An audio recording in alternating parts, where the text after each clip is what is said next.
Right now, Native American communities are plagued with problems like alcoholism, diabetes, obesity, and a high rate of suicide. This can be attributed to historical trauma. What is historical trauma? According to Karina Walters, the director of the Indigenous Wellness Research Institute, says that it is a collective, cumulative, emotional wounding across generations. The attempt at genocide, forced relocation, colonization, and the loss of language and culture are all examples of events that still have lingering effects today. The effects are apparent, and we see it daily in Indian country. Persistent cycle of trauma is destroying families, it's destroying communities, and is a real threat to the preservation of our culture and our language. Someone must break the cycle, and I think the greatest weapon that indigenous communities have is an educated youth. So I want to help jumpstart a movement that will help break the cycle of the effects of historical trauma.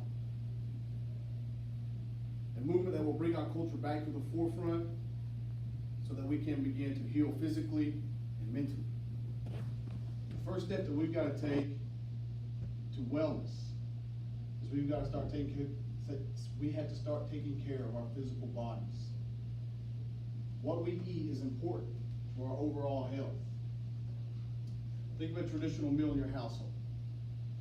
It's probably something fatty, something fried, and full of empty calories. Me personally, my family were celebrating a special occasion. It would be deep fried hog meat, fried potatoes, brown beans with ham hocks, and grape dumplings for dessert. For many, that is a traditional Cherokee meal. And those foods are still present in our ceremonies today. What about the most famous Indian food of all time? The Indian taco. Made with fried bread, taco meat, and all the fixings. I think we can all agree that all of these are very delicious, but they are extremely bad for our overall health. They provide very little nutrients and they are high in calories. Eating this way can lead to obesity, which makes us more susceptible to diabetes. Food as medicine can be ceremony, and there is a way to use our culture and indigenous knowledge to eat more healthy foods. What we've got to do is we've got to regain food sovereignty. Our communities need to gain control over the way that our food is produced. Our food used to be what connected us to nature. It's what connected us to our land. When our land was taken, or when we were relocated, we lost our connection to nature. When we became dependent on the federal government for rations, we lost our connection to nature. So how do we achieve food sovereignty? Well, I have an idea for that.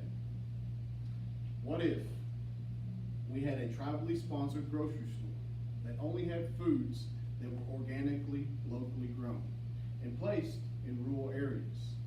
Local farmers in the area could help stock the shelves with their produce and livestock. Imagine eating healthy, lean protein with locally grown organic vegetables and fruits. Now, this is just an idea, but we need programs that support food sovereignty so that our communities can begin to physically heal. And mentally, we need healing too. Because historical trauma has disrupted child rearing practices because of boarding schools, and our family structure has never been the same because of relocation and attempts at genocide. Anti-Indian policies were designed to tear apart the cohesion of our communities, and our communities have yet to have been recovered. The most glaring impact of these events is the huge suicide rate among Native American communities.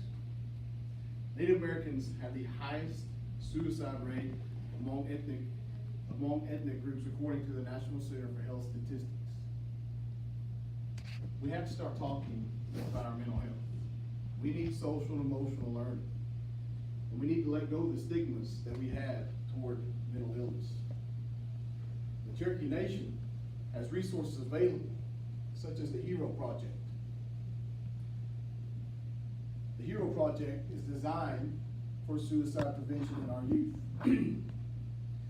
The more discussions that we have about mental health and bring these issues to the forefront, the more that we can begin to heal in our communities. I encourage each of you to reach out and take advantage of the resources that you have. Create a better environment for those suffering from mental illness. The Cherokee Nation and the school provide many services. Take advantage of those because it's there for you.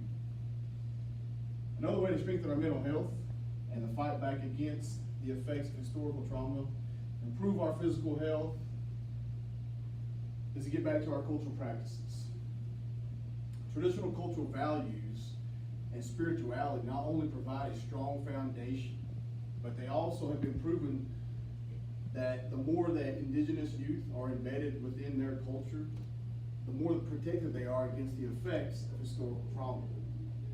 There are many ways to do this.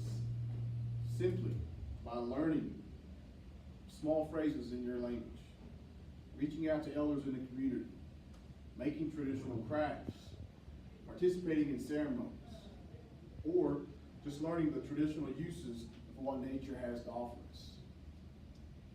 To still be able to say that there is knowledge of our culture today shows the resilience of our ancestors. Our ancestors knew that we would need our culture to survive because it's what helped them survive.